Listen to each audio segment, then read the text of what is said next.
What's up everybody, my name's Chance and today we're going to be continuing our viewer appreciation decks. Today we're going to be taking a look at Stef James's Abzan Good Stuff deck. I don't know really what else to call it, it's just got a whole lot of good stuff in it. So, and of course that full name won't fit, so Abzan it is. Now obviously my deck is a bit different from the one that was submitted to me. Because y'all know I just like to tweak. I just like tweaking things to make them more my style. Because whenever I play a deck that's not my style, I feel very out of place and very, what's the word I'm looking for? I don't know, out of place is fine.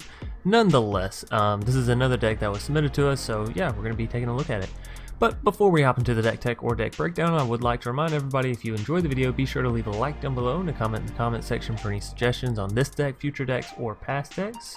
Furthermore, subscribe if you're new here and you enjoy the content. You'll be notified whenever I post new deck ideas like this. If you want to submit deck ideas, you know, I usually listen and play them as well as I can. Some cards I'm missing, some combos I'm missing entirely, so you know, I do what I can with what I have.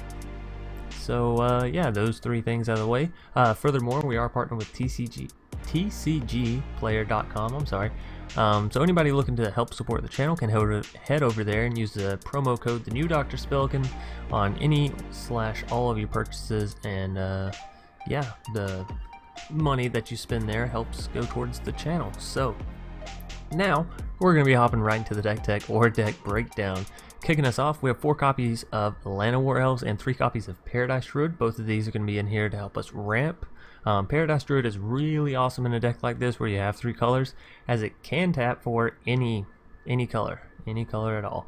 We do have 3 copies of Dreadhorde Invasion, but don't worry about the life loss caused by it because we have plenty of life gain in here. Gideon Blackblade, Oath of Kaya, Vraska's Contempt, Night of Autumn, just literally a ton, right? So bringing us down, we have well, like I said, just some good stuff. So Gideon Blackblade makes the cut, Ajani makes the cut, Sorin makes the cut, Liliana, Vraska, all some of my favorite planeswalkers, if I do say so myself. We have cards like Resplendent, which give us an angel army very easily in a deck like this, where we're already gaining life and we're ramping, so we can either +2/+2 on the Resplendent and make her able to give us an angel, or we can just go something like Oath of Kaya and then use Gideon Blackblade to give Resplendent angel life link, and then, you know, hey, that's 6 health, right? So moving us down, we have some of our removal. Mortify, Oath of Kaya. As I've already mentioned, we have 1 copy of Settle the Wreckage to help take out either some big creatures that we don't want to deal with, or a lot of creatures that we just can't deal with, right? So, Shalai, excellent for putting counters on for us. Vraska, some more removal. It's excellent against creatures. It's excellent against planeswalkers. You know, that's the kind of removal you want right now, pretty much. 2 copies of Seraph of the Scales. As I said, this is an Abzan Good Stuff deck, and Seraph is, well, fucking awesome. So yeah, 2 copies, perfect in the deck.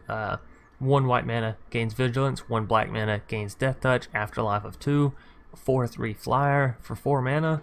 Like, yeah, card's awesome. Card is fucking awesome. So Sorin, I've played him many a times, and I'm sure y'all have seen him many a times. Awesome planeswalker, works well with Resplendent Angel especially, and really just gaining life in general. So, as well as getting back your creatures. I always forget about that effect of Sorin's, but the -X is nothing to be sneezed at, right? It's really awesome. Then we have 2 copies of Ajani the Greatheart, because again we're playing a good stuff creature deck, so Ajani works well with all of our other planeswalkers, works well at buffing our creatures, and works well at giving us life every single turn. So again, this deck is pretty self-explanatory. You just take the best shit you can find in your Abzan color schemes and you throw it together. At least that's what I interpreted the deck as, because once I first looked at it, I was like, man, this deck is really, really good.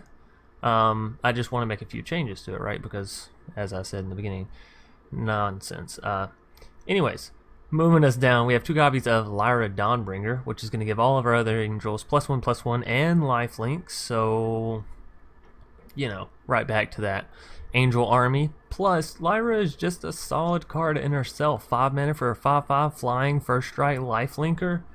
And an anthem effect. Holy shit, Lyra is fantastic. I'm gonna hate to see her go. Honestly, Lyra has been just an absolute favorite. Tolsimir in the deck just because he's good, in my opinion. I think he's good.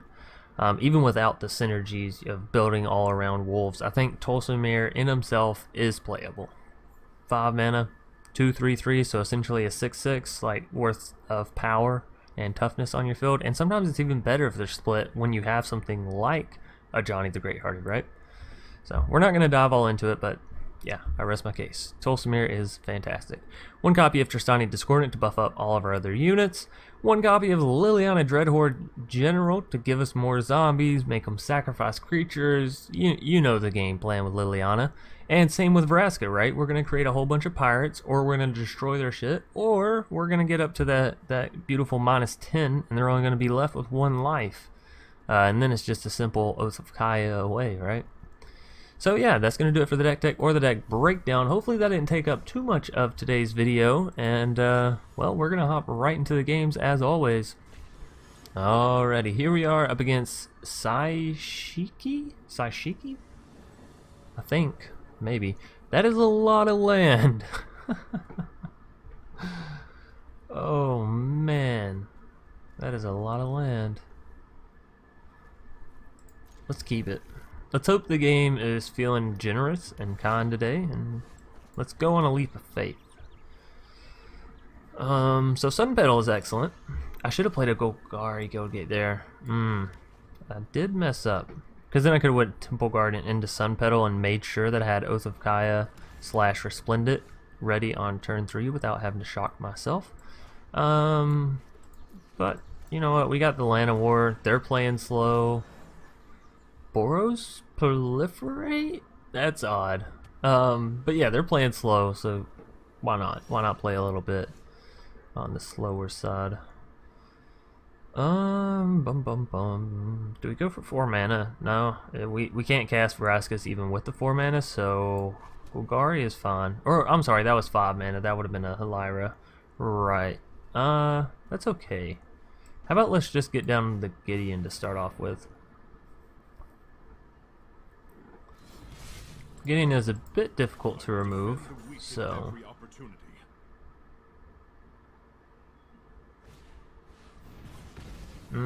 Fire Cannonade, yes. Either way, we got it out of the way, right? Essentially, they just paid 3 mana to kill a Llanowar. That's, seems worth. Seems very worth. Yeah, next turn we still have our Lyra, so they do have a lot of mana, but if Fiery Cannonade is what they're relying on, then I think we're fine. Or we could just go Sorin, right? Still deal 5 damage to him. Yeah, I like the idea of getting down Sorin. If they have heavy creature removal, then this is fantastic, right?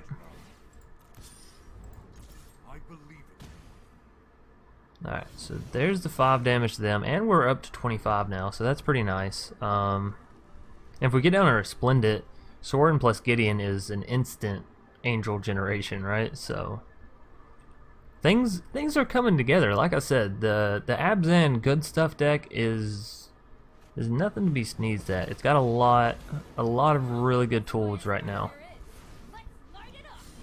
Fiery Cannonade. Oh, and it just immediately got swept. Here's the thing though, if we play Ajani with -2 on him, their Chandra will more than likely kill the Ajani. That's a safe assumption, right? I doubt she deals 5 damage to our face.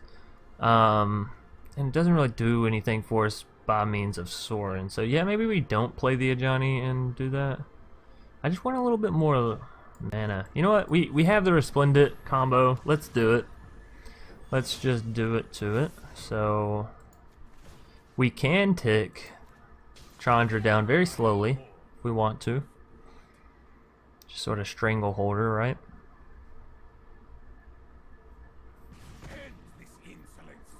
And then we'll go ahead and give our Resplendent Indestructible. And then I think we just smash face. Even 4 damage doesn't kill our Sorin. 4 damage to the face doesn't really matter. So that's also going to give us an angel off of Resplendent. So yeah, like I said, things are going awesome. We can play the Ajani next turn and give our 2 angels counters, plus get another angel. Yeah, Sashiki not even sticking around, well, really that long. But Abzan Good Stuff is really fun to play. I gotta say, these cards feel great in conjunction with one another. It just feels awesome. So, on to a game 2. Hybrid 07, gonna be our next foe. Rocking the Sarkhan avatar. Maybe, if we can... There's a hand. And the hand it is. This is... First it gives me 5 lands and it says, okay, make this work. Then it gives me 2 lands and says, okay, make this work. I'm not gonna lie, I like last game's outcome a little bit better than what I'm thinking I'm gonna see in this one, but we'll still try. We might not have needed to shock in the Llanowar there. Then again, if we shock in the Godless, we already have our Resplendent. So, or we just have mana for Mortify. But you know, when have I ever played safe? Good question. Does mean that we'll have kind of a dead play here. I mean, we'll have Mortify up and ready, right? Rakdos Locket. Whenever someone selects my creature and then they immediately go to their hand, I instantly think it's removal, right? That's not crazy for thinking that. Okay, so... honestly... what if we just... oh no, it's not an enchantment, it's artifact. Duh chance. Y'all have to excuse me. I got up and went immediately to work this morning, and I'm very sleepy. I'm not well adjusted to these opening shifts right after a close shift, which is what they've done to me twice now in the past week. But it's okay, because for the rest of the week I'm just on opening, so I'm going to try and get ahead on videos and start getting up earlier. Hostage Taker is actually kind of fun to see, because they're going to take our Resplendent, and then we're going to kill their Hostage Taker, and then, you know, whatnot in this. So yeah, Hostage Taker, take, Resplendent stays.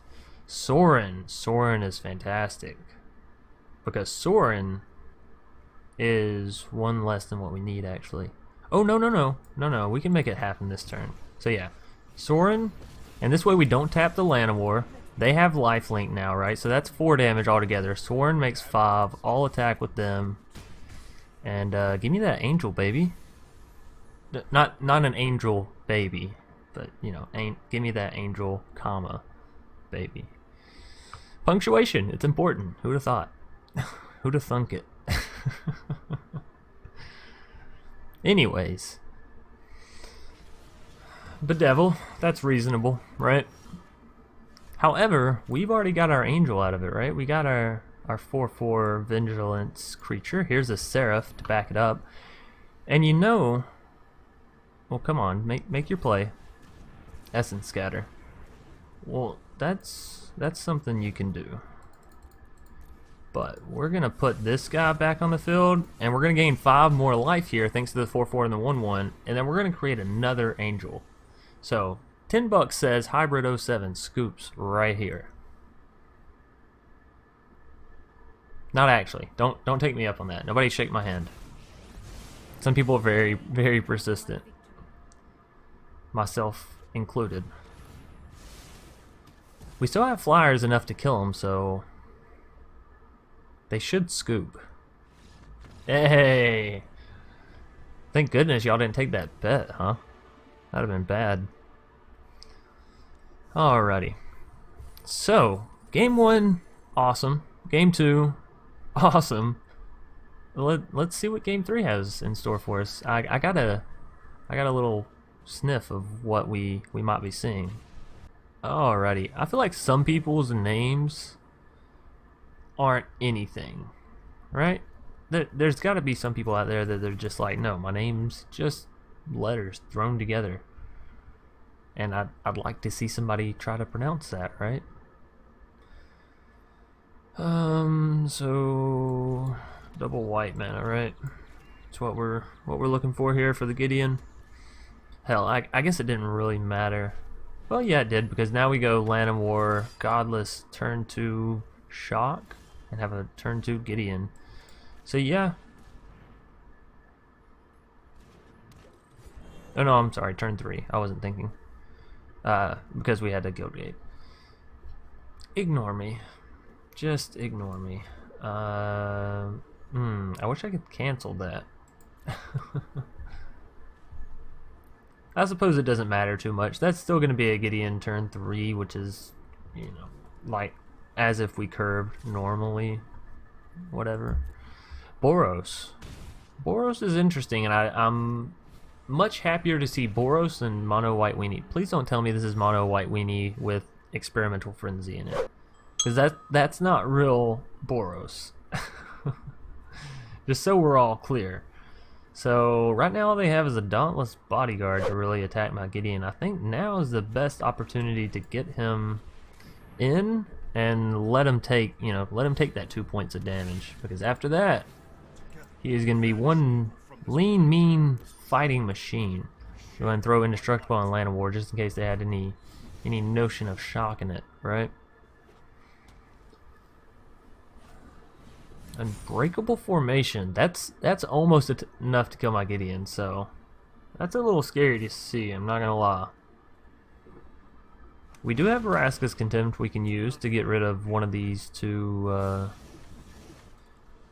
creatures. Oh, that's Trostani. Trostani's pretty big. So is a Seraph. A Seraph is actually really good against them as well. But I kind of like the idea of just going for the Vraska's Contempt. And I think we go for it on the Snubhorn. And here's why. They can just sacrifice the Dauntless and then we don't gain the life. Or we can go for a Knot of Autumn, put 2+1/+1 counters on it, make it a 4/3, which can then pretty effectively defend these two. And we don't lose too much if it dies, right? Unless our Gideon dies, and then we lose a lot. Now I'm being like one of those players that I hate, right? Alright, well, let's just go with the first play that came to mind. We have so many of them, so let's just get rid of the Snubhorn. If they are playing Mono White Weenies, or any kind of Proliferate deck, then this is fine. I will lend you my strength. Vigilance isn't really good because the Dauntless has that counter on it. Indestructible, we're not going to attack with it. I don't think. We don't lose the... whatever. We swing in with Gideon, they don't block, obviously. Because then next turn they can have lethal on Gideon if we don't block. Or if they have removal from the Llanowar. But if I do just take it, then I can still throw down Seraph next turn. Or Knight.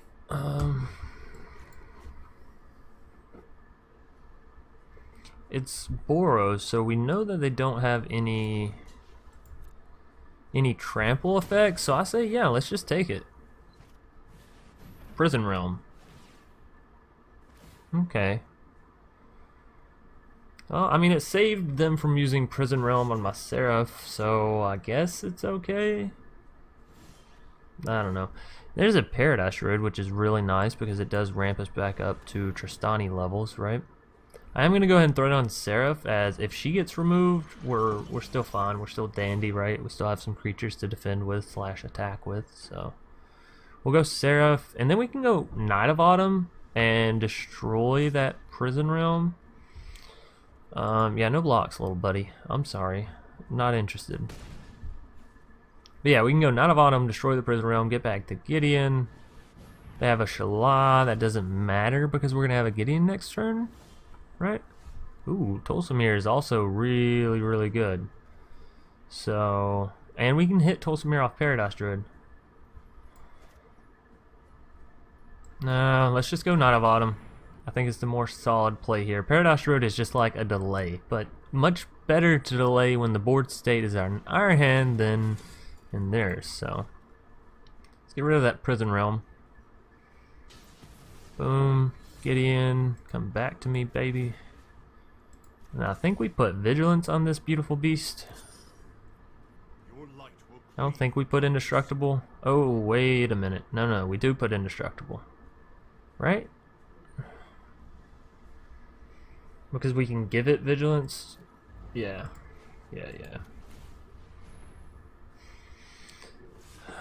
Alrighty. Bum. And here comes 4 more damage. They're down to 12. Down to 12. They can't really afford to attack in with their Shalai. We can't really afford to defend with our Seraph. Our Knight of Autumn can kill their Dauntless though, so I think we're still ahead on as far as board state goes. We also have a Gideon. They're down to 3 cards, but I would be willing to bet that our 3 cards hold more weight than their 3 cards. Now granted, if something happens to Pardise Druid, then our other 2 cards just fall flat. Aurelia. That's a pretty strong one. I'm not gonna lie or bluff it. that's scary to say the least.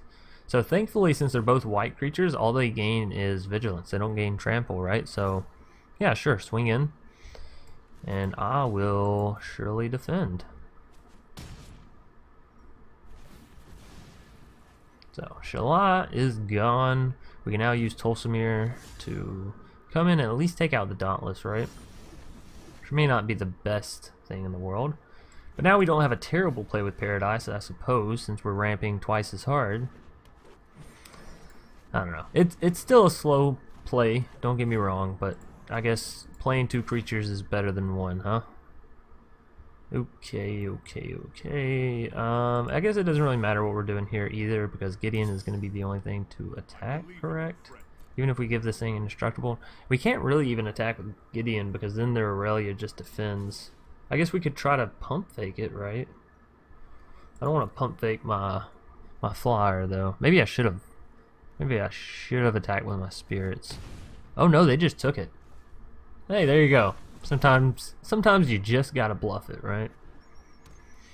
So that's nice. They're down to 8. But ooh, goodness. You know when I said I'd be willing to bet that our hand was better than their hand? Might have been wrong. They're playing some pretty strong stuff. Aurelia and Banalish are certainly nothing to sneeze at. Now, Aurelia is not going to kill my Gideon regardless here, so I'm not too worried about that. I am worried about that 5/4 coming from my face hole, though, because that's something scary. How about you take one of these guys? We'll call it even, huh? Gideon does survive, like I said. But we have to get rid of that Banalish. Oh, and a Liliana. I think that's even better than a Tolsimir, because instead of getting rid of 1 creature, we're getting rid of 2. Yeah, let's go Liliana. I don't care if they kill her literally on the next turn. Alrighty. Game 3. Liliana comes into play, and our opponents fade away. So that's going to do it for today's video. I hope everybody enjoyed. This was awesome. Y'all know I love Abzan, so yeah, super fun. Stef James, thanks for submitting this deck to us. Those of you that enjoyed, be sure to leave a like down below, and as always, I'll either see y'all later tonight or tomorrow. Peace.